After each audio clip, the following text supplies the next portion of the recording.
बिस्मिल्लाहिर्रहमानिर्रहीम। आज जो हम ये प्रैक्टिकल करने लगे हैं, ये इसकी स्टेटमेंट देखिएगा। We have to determine the wavelength of sound in air using stationary waves and to calculate the speed of sound at 0 degree Celsius. ठीक है, और ये है कि फर्स्ट रेजोनेंस पोजीशन। इंशाल्लाह हम सेकंड रेजोनेंस पोजीशन भी आज करेंगे। इसकी पहले थोड़ी सी थ्योरी अंडरस्टैंड कर लेते हैं। अच्छा, साउंड वेव्स जो हैं, अगर मैं उसको साइनोसाइडल वेव की तरह कंसीडर करूँ, देखिए साइन वेव है। अब ये साइन वेव प्रोपोगेट हो रही है आगे की तरफ, लेकिन अगर कोई ऑब्स्टेकल आ जाए रास्ते में तो वहाँ से रिफ्लेक्ट होके ये बैक आती है। और अगर ये हमारी रेजोनेंस पोजीशन हो तो फिर क्या होगा, क्रस्ट के ऊपर क्रस्ट और ट्रफ के ऊपर ट्रफ आएगा। तो जब ये क्रस्ट के ऊपर क्रस्ट आता है तो एम्पलीट्यूड ऑफ वाइब्रेशन मैक्सिमम होता है, उस पॉइंट को हम बोलते हैं एंटी नोड्स। जैसे ये क्रस्ट के ऊपर क्रस्ट आया हुआ है, यहाँ पे क्रस्ट है, यहाँ पर और यहाँ पे, तो ये सारे एंटी नोड्स हैं। और वो पॉइंट जहाँ ट्रफ के ऊपर ट्रफ आया है, यहाँ पे एम्पलीट्यूड ऑफ वाइब्रेशन मिनिमम है, इन पॉइंट्स को हम बोलते हैं नोड। सो बेसिकली जो हम ये स्टेशनरी वेव्स की बात करेंगे, तो ये स्टेशनरी वेव्स ही आज हमने अपनी इस ट्यूब के अंदर भी देखनी है। ठीक है, ये हमारे पास रेजोनेंस ट्यूब का ऑपरेटस है। इसके अंदर कुछ हिस्से में पानी है, जैसे आपको भी नज़र आ रहा होगा। यहाँ पर अभी 14 सेंटीमीटर तक पानी है और ऊपर जो है वो एयर कॉलम है। तो इस एयर कॉलम के अंदर हमने साउंड वेव प्रोड्यूस करवानी है with the help of these two tuning forks. एक हमारे पास जो है वो 480 का है और एक हमारे पास 512 का है। ठीक है, और एयर कॉलम की जो लेंथ है वो हम यहाँ पे चेंज करते जाएंगे और कॉरस्पॉन्डिंग देखते जाएंगे कि किस लेंथ पे हमें मैक्सिमम साउंड सुनाई दिया। जिस लेंथ पे मैक्सिमम साउंड सुनाई देगी वो हमारी रेजोनेंस पोजीशन होगी। अब साउंड कब कब सुनाई देगी? यही स्टेशनरी वेव जब ये ट्यूब के अंदर वर्टिकली बनेगी तो जो ओपन एंड जो है यहाँ पे होगा एंटी नोड। ठीक है, और जैसे सपोज वाटर लेवल मैंने यहाँ तक फिल किया हुआ, आहिस्ता आहिस्ता मैं नीचे करूँगी। अगर मैं वाटर लेवल इतना फिल करूँ कि यहाँ पे वेव का बिल्कुल भी कोई हिस्सा नहीं बन रहा, तो यहाँ पे आवाज़ सुनाई नहीं देगी अनटिल के मैं वाटर लेवल इतना कर लूँ कि यहाँ पे मेरा नोड बन जाए। ठीक है, जैसे मैं फर्स्ट रेजोनेंस पोजीशन जो है इसकी मैं अगर आपको अलग से फिगर बना के दिखाऊँ, तो सपोज ये ट्यूब है। इस ट्यूब के अंदर जब वेव का 1/4, ये 1/4 वेव मैं बना रही हूँ, ये एंटी नोड और ये जो है नोड है। ठीक है, so basically this is my first resonance position. ठीक है, अच्छा, अब रेजोनेंस पोजीशन जो फर्स्ट जब इस वक्त हम देख रहे हैं, तो ये वेव का क्वार्टर हिस्सा है। ये इसको थोड़ा सा यहाँ पे वेव के अंदर भी देख लें। ये देखें, यहाँ पे वेव हमारी स्टार्ट हुई, मैक्सिमम, मिनिमम, फिर नेगेटिव साइड पर मैक्सिमम और फिर मिनिमम। सो बेसिकली यहाँ से लेकर यहाँ तक ये हमारी फुल वेव लेंथ है। इस पॉइंट पर हाफ वेव लेंथ है और क्रस्ट और ट्रफ के बीच में λ/4 है। सो कंसेक्टिव क्रस्ट और ट्रफ के बीच में वेव का चौथा हिस्सा होता है।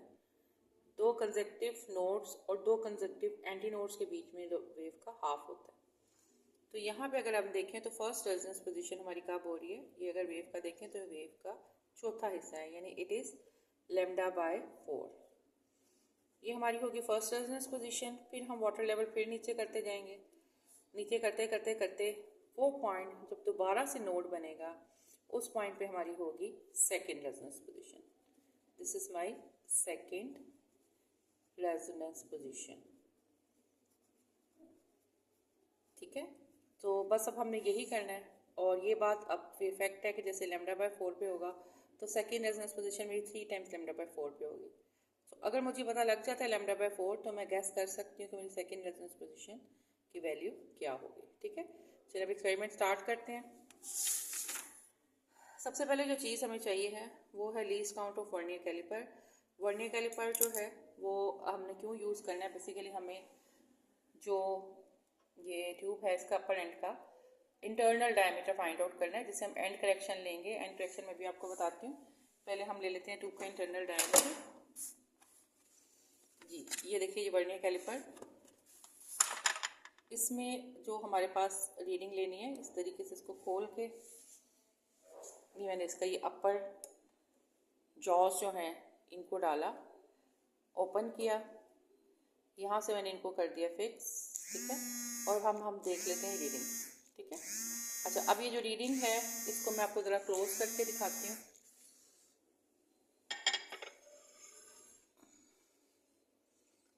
हाँ जी, ये देखिएगा, ज़ीरो के सामने जो मेरी मेन स्केल की रीडिंग है वो 3 के बाद 2 लाइन्स है, तो दैट इज़ 3.2। मैं पेन से आपको दिखाती हूँ, ये देखिए,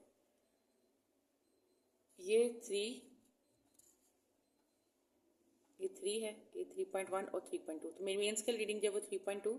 इसके बाद हमने देखना है कि वर्नियर कैलिपर के साथ कौन सी लाइन कंसाइड कर रही है, और अगर हम देखें तो ज़ीरो के सामने जो लाइन है एग्जैक्टली वही कंसाइड कर रही है, ठीक है। सो बेसिकली हमारा 3.2 रेडियस है। वैसे अगर आप आगे भी देखें तो हमारी फर्स्ट लाइन, ठीक है, ये देखें, ज़ीरो के सामने जो ज़ीरो वाली लाइन है वो एग्जैक्टली हमारी किसके सामने आ रही है, 3.2 के सामने। इसके अलावा ये फर्स्ट लाइन भी देख लें, ये भी कंसाइड करिए, लेकिन इसके बाद जो है वो लाइन्स कंसाइड नहीं कर रही। इसका 0.05 मिलीमीटर होता है लीस्ट काउंट, ठीक है, तो सेंटीमीटर में 0.005 होगा। तो अभी इसे हमने डायमीटर देखा है और डायमीटर हमने आगे जाके लिखना है, तो हम इसको किस तरीके से लिखेंगे मैं आपको दिखाती हूँ अभी।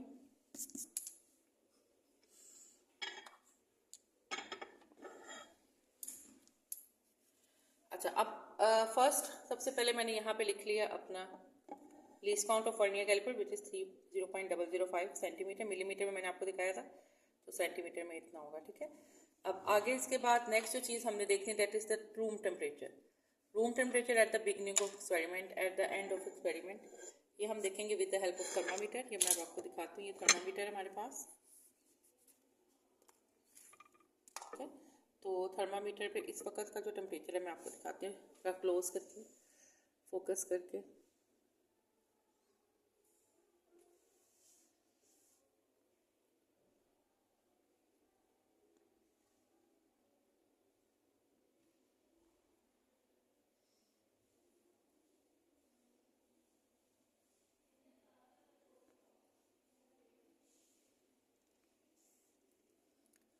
तो 22 डिग्री आ रहा है।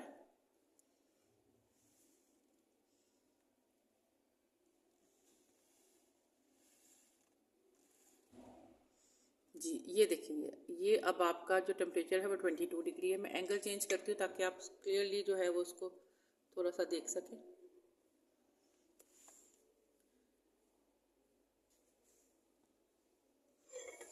नीचे रख के देख लेते हैं इसको यहाँ, क्योंकि लाइट पड़ रही है। हाँ जी, ये आपको नज़र आ रहा होगा कि इस वक्त जो रूम टेम्परेचर है दैट इज़ 22 डिग्री, ठीक है। अब इस वक्त आपको सबसे सही नज़र आ रहा है 22 डिग्री। ये हमने स्टार्ट एक्सपेरिमेंट पे भी देखना है, एंड पे भी देखना है, और क्योंकि अभी हम एक्सपेरिमेंट विद इन 5 मिनट्स कर लेंगे तो टेम्परेचर का इतना चेंज नहीं आएगा, 22 ही हम कंसीडर कर सकते हैं। फिर भी एंड पे हम दोबारा देख लेंगे। अभी मैं थर्मामीटर को साइड पे रख देती हूँ। तो ये जी मेरा टेम्परेचर रहता है start of experiment which is 22 degree Celsius. And पे भी मैंने चेक किया था तो 22 ही था। आगे आ जाते थे डायामीटर। डायामीटर पे हमने जो देखा इंटरनल डायामीटर, उसमें 3.2 मेरी मेन स्केल रीडिंग थी, और ज़ीरो वाली लाइन ही मेरी जो कि मल्टीप्लाई लीस्ट काउंट के वर्नियर स्केल की मिल रही थी मेरी मेन स्केल की रीडिंग थी। तो मैंने ज़ीरो को मल्टीप्लाई किया 0.005 के साथ, तो मेरा 3.2 आया, ठीक है। और एन करेक्शन का फॉर्मूला है 0.3 मल्टीप्लाई बाय डी।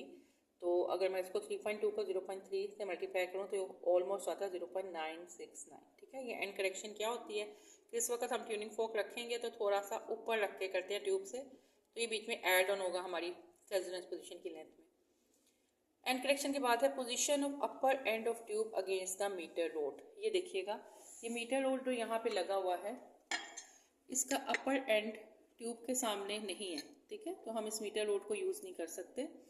हम क्या यूज़ करेंगे, हमारे सामने एक और इसके ऊपर मीटर रोड लगा हुआ है, ट्यूब के ऊपर ही बना हुआ है, ये देखिएगा, और इसका यहाँ पे क्या है 0। तो हमने ये वाला मीटर रोड यूज़ करना है जो ब्लू लाइन्स ट्यूब के ऊपर लिखी हुई है ग्रेजुएशंस। तो यहाँ पर हमारी position of upper end of tube against the metre rod जो है वो 0 आ गया। नेक्स्ट है frequency of tuning fork. 2 tuning fork हम यूज़ कर रहे हैं, एक 512 वाला है और एक 480 वाला है, ठीक है। पहले हम रीडिंग लेंगे 512 से। 512 की फ्रिक्वेंसी ज़्यादा है तो इसकी जो रेजोनेंस पोजीशन यानी जो रेजोनेंस लेंथ होगी वो कम होगी, क्योंकि फ्रिक्वेंसी और लेंथ का इनवर्स रिलेशन है। पहले हम इससे रीडिंग ले लेते हैं। अच्छा, अब ये है कि हमें स्टार्ट इसको 0 से करना चाहिए, यानी कि वाटर कॉलम को मैं ले जाऊँ 0 पर और यहाँ से मैं 1-1 सेंटीमीटर या मिलीमीटर में नीचे आते जाऊँ और मैं देखूँ कहाँ पे मेरी मैक्सिमम साउंड आ रही है, और वो फिर मेरी रेजोनेंस पोजीशन होगी। लेकिन उसमें टाइम बहुत लग जाएगा, तो मैं अभी एग्जैक्टली करीब हूँ उस पॉइंट के जहाँ पे मेरी रेजोनेंस पोजीशन है, और मैं इसको देख लेती हूँ। यहाँ पे देखिएगा ये 14 पे है अभी। ये आवाज़ सुनिएगा, हल्की सी मध्यम सी आवाज़ आपको सुनाई देगी। अभी इसका मतलब है कि हम थोड़ा सा करीब हैं, पहुँचने वाले हैं। इसके बाद 15 पे सुनिएगा आवाज़।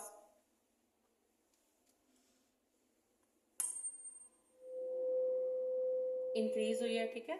अब आवाज़ इंक्रीज हुई है, तो अब मैं 15.5 पे सुनूंगी इसको, क्योंकि हम करीब हैं। तो अब मैं डिफरेंस कम कर रही हूँ, 1/2 सेंटीमीटर। ये 15.5 पे आपने सुना। अब हम थोड़ा सा और डिक्रीज करते हैं, ऑलमोस्ट 16 पे आ गए हैं,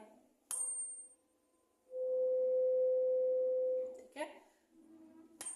तो 16 पर अभी तक की मुझे मैक्सिमम साउंड लग रही है। आगे 16.5 पे भी चेक कर लेते हैं।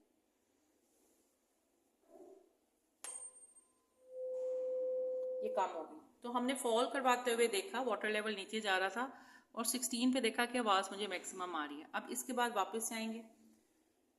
अब मुझे क्योंकि वाटर लेवल इंक्रीज करवाना है, तो मैं जो मेरा वाटर रेजर वायर है, इसमें वाटर रेजर वायर है, इससे हम वाटर डाल सकते हैं, ट्यूब में निकाल भी सकते हैं with the help of this clip, ठीक है। अब मैं क्लिप को प्रेस करूँगी, क्योंकि ये ऊपर है, तो पानी यहाँ से निकल के इसमें जाएगा, यहाँ से निकल के ट्यूब में आएगा। अब ये देखिए मैं वापस अब वाटर लेवल राइज करवा रही हूँ। 16 पे चेक करते हैं दोबारा से,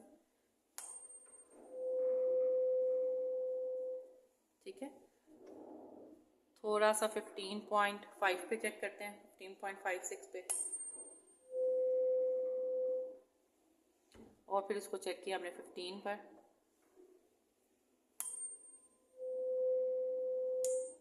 ठीक है, तो मैक्सिमम साउंड हमें 16 के पास ही सुनाई दे रही है। मैं आपको दोबारा दिखा देती हूँ। 16.5, 15.5 से हम आते हैं नीचे की तरफ,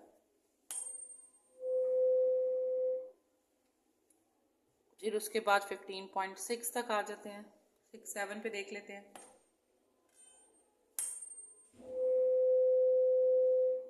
ठीक है, 15.6 पे है ऑलमोस्ट। 15.78 पे देख लेते हैं।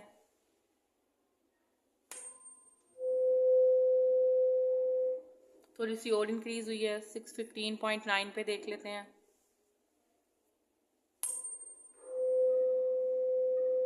ठीक है, 15.8 और 9 के अभी इन बिटवीन है, ऑलमोस्ट अभी 16 पे नहीं पहुंचा। मुझे मैक्सिमम साउंड अभी सुनाई दी है 8 और 9 के इन बिटवीन। अब 16 पे देख लेते हैं। तो मुझे ऑलमोस्ट जो है वो 16 ही अपना मैक्सिमम लग रहा है, तो 15.9 ले लें, 16 ले लें, ऑलमोस्ट एक ही बात है। 15.9 के साथ भी कैलकुलेशन करें, 16 के साथ भी करें, या 15.8 और 16 के साथ करें। तो मैंने इस वक्त 512 के लिए जो अपनी रेजोनेंस पोजीशन फॉलिंग राइजिंग पे की है, वो मैंने ली है 16। फॉलिंग पे भी 16, राइजिंग पे भी 16, मेन पे 16।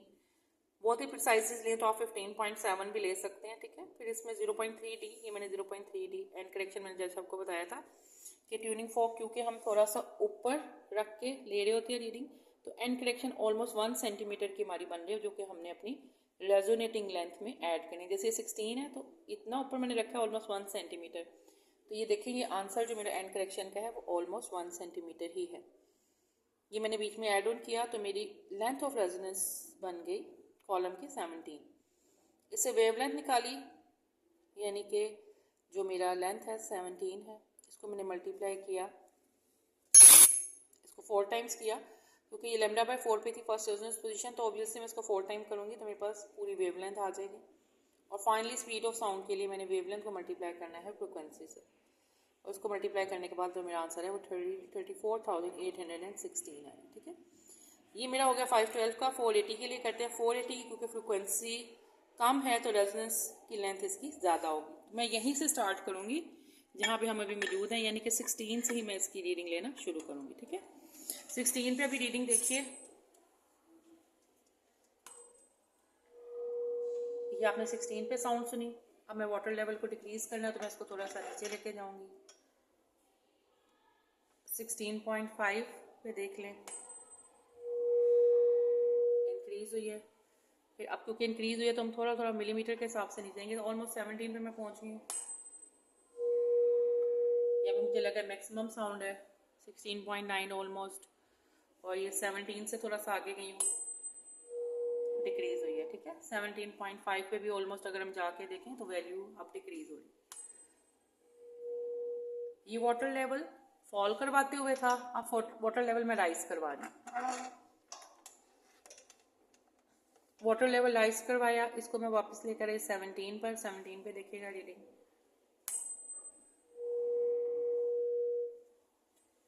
हाँ जी 17 पे मैक्सिमम साउंड राइज करवाते हुए अब 16.5 पे कम हुई है। ठीक है, और 16 पर ऑब्वियसली फिर कम ही होगी। तो इसी तरीके से वो मैंने 17 चूज किया जो मुझे मिला। 17 मेरी फॉलिंग की रेजोनेंस पोजीशन है, एयर कॉलम की राइजिंग की, मीन भी 17 आया। लेंथ ऑफ एयर कॉलम जो 0 से 17 को माइनस किया तो 17 ही आया। फिर उसके बाद इसको एंड करेक्शन इसमें की जो ऑलमोस्ट 1 है, तो ये 18 हो गया। ठीक है, और उसके बाद फाइनली मैंने इसको 4 से मल्टीप्लाई किया तो मेरे पास वेव लेंथ ऑफ साउंड आ गई, क्योंकि आपको पता है ये λ/4 पे हुआ है। और स्पीड ऑफ साउंड है 0 डिग्री सेल्सियस के फॉर्मूले पे 34,560। आगे मीन स्पीड ऑफ साउंड है 3 डिग्री सेल्सियस, यानी दोनों को प्लस किया, 2 पे डिवाइड किया तो 34,668 आया।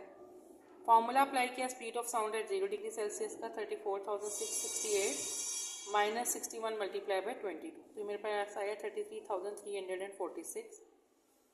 मीन वेवलेंथ 70 आई है और स्पीड ऑफ साउंड है 0 डिग्री सेल्सियस 3346 सेंटीमीटर पर सेकेंड आई है, और स्टैंडर्ड वैल्यू भी 333 ही होती है 331, और ये चेंज हो सकती है अगर ह्यूमिडिटी का मसला हो। ठीक है, ह्यूमिडिटी से भी इस पर फर्क पड़ सकता है। ठीक है, तो ये हमारा आज का experiment first resonance position complete हुई।